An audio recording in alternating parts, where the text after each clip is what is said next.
If you use Firefox on more than one device, turning on sync is one of the easiest ways to keep your browsing experience consistent everywhere. In this video, I'll show you how to turn on sync in Firefox browser so your bookmarks, passwords, history, and other data can stay up to date across your devices. If this tutorial helps, please hit the like button and subscribe for more easy software guides. Let's get started.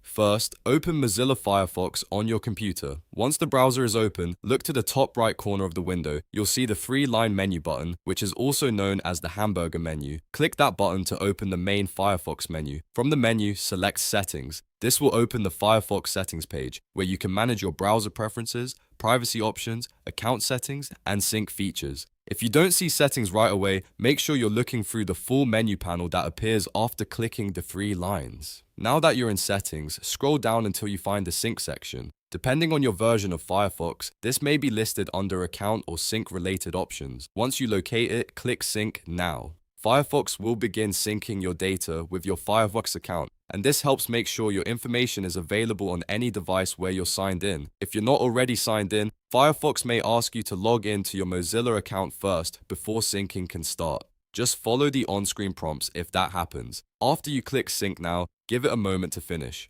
The first sync may take a little longer, especially if you have a lot of bookmarks, saved passwords, or browsing data. Once sync is enabled, your Firefox browser will start keeping selected data updated automatically. That means if you save something on one device, it can appear on another device connected to the same account. This is especially useful if you switch between a desktop, laptop, or mobile browser during the day. And that's it. You've now learned how to turn on sync in Firefox browser.